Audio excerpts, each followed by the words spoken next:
Hello, welcome to another episode of Generation Gap podcast. I'm Braden. And I'm Dad. I'm excited to be back. Yep, and today we have a special guest. Bryce, you want to come on in?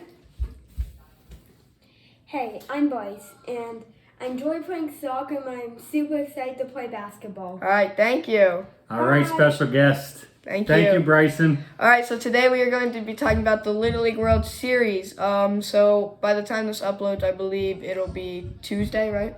Be Wednesday. Wednesday? Yeah. All right, so we'll take the guess on the Wednesday games. We'll guess on the Wednesday games, correct. Okay, so let's start off with our first thing. We're going to talk about Gavin Weir. Holy moly. He is just ridiculous. And I read something from SportsCenter, and they said he's thrown 572 pitches between districts, states, regionals, and the Little League World Series, has allowed one hit. 572 pitches, one hit. You took my steam. I had that up. 37 and 2/3 inning, 526 pitches, one hit, zero earned runs, and exactly 100 strikeouts. That's ridiculous, and he'll be facing off against California tomorrow. Who's a good hitting team. California has looked good up to now. It'll be interesting to see if they can put the bat on the ball. And this kid is just, his motion is just MLB-like. They had compared him to Chris Sale, who had pitched for the Boston Red Sox. He's fun to watch, and it should be a really good game. And if you didn't watch the last game against Oregon when he's not pitching, he's hitting game-winning home runs. Yeah, he also can do it with the bat. He had a 3-run homer. The kids on his team really like this kid, too. He's a team player. A couple of them came up to Braden and I said, remember the name Gavin Weir. He's going to be in the major league someday. Yep. So pretty cool to have him and to watch to see what he does tomorrow and the rest of this tournament. Absolutely, and I'm excited to go see him tomorrow. That should be fun. All right, let's talk about our next things, our predictions. This is who we think is going to win the whole thing, our second place, our third, and our fourth. Okay, so I think the overall winner is going to be Honolulu, Hawaii. They are hit machines. You saw in the Nebraska game. They were leading 3-0 the entire game. They gave up 3 runs in the bottom of the third and then knocked 8 runs in the top of the seventh, ended up winning 11-3. Second place, I think it's going to be California. And California, again, another hit machine. The West teams, they can really hit. And in third place, I already had this wrong. They just got eliminated, and Louisiana. And also in fourth place, I have it wrong too, is they just got eliminated, Oregon. Yeah, these teams are all so close in talent. It comes down to a key base hit here or there. Hawaii is just so disciplined at the plate and the field. They seem to always make the outs. So I'm kind of with you there, and that they're going to win.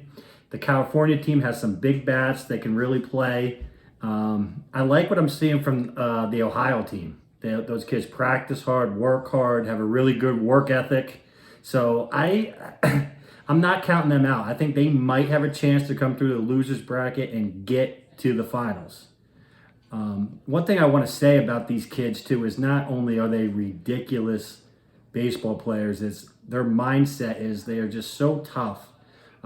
What do I always tell you, Brandon? Don't be afraid of what? Failure. Don't be afraid of failure. These kids just are not afraid to fail.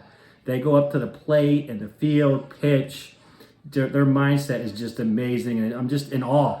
When I was 12, I couldn't remember being that mature, be able to handle those type of situations. It's cool to see as an adult, and it's also cool to see it through Braden's eyes, who has learned some tough things through failure and has just come a long way. So it's great to watch these kids on and off the field, and it's just a blast for all of us.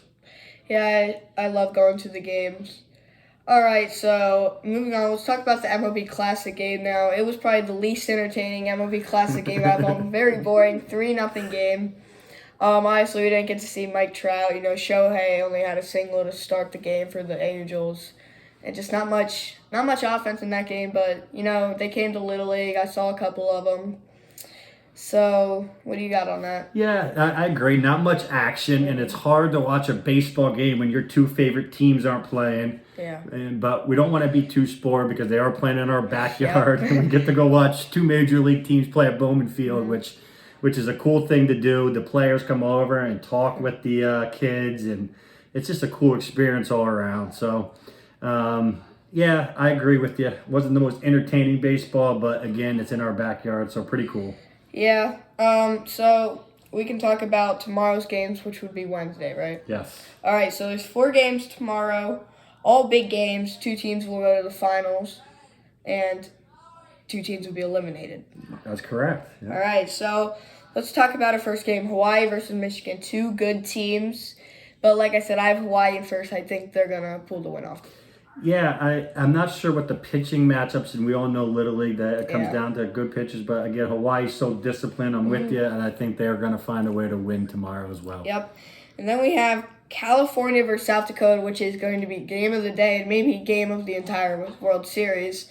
But I don't know how Gavin Ware is going to be. I think that California is going to be the first team to get to Gavin Ware, and I think California is going to win. Ooh, that's a monster prediction. Yeah. That's a get your popcorn out game for all us Little League enthusiasts. So Yeah. that's a tough one. And the Cali team, Loyal Sock has kind of got behind because they don't have a lot of fans coming in. So we've kind of adopted them as our local team. So it's going to be a great game. And, man, if they can get to Gavin Weir and win like a 1-0, 2-1 game, that's how they're going to win, I would think. Yep.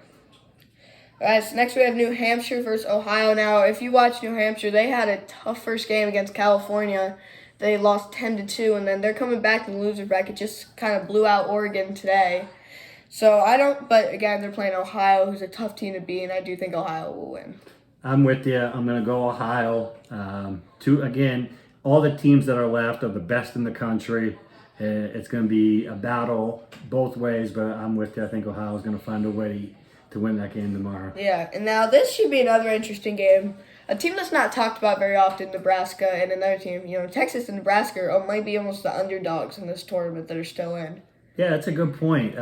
Not too many you don't hear too much about Midwest teams when they come to the old Williamsport. I mean, South Dakota and Nebraska this year, too. And Michigan, if you would, Great Lakes, Great Lakes, maybe one of those flyover states seem to have strong teams this year. Yeah. I think I'm going to go with, you didn't give your prediction here, but I think I'm going to go with Nebraska to win that game tomorrow. Texas. Okay, so we we're disagree awesome. on one. Yeah. So the 3 of the 4, we have one disagreement, Yep. which, so circle that one tomorrow and see who gets the leg up on that. Absolutely. Well, is there anything else you want to talk about? No, I think that we want to kind of talk a little bit about Little League while we're still in action, and we're excited to see how it plays out, and we just have a ton of fun going over. And when we get a chance to, of course, it's tough this year, but it's just been a lot of fun watching on TV. Yeah. All right, well, this was one of our shorter podcasts, but we thought we should talk about Little League, why it's in action. So I hope you guys enjoyed. Make sure to subscribe, and we'll see you in the next one. I don't get a fist pound.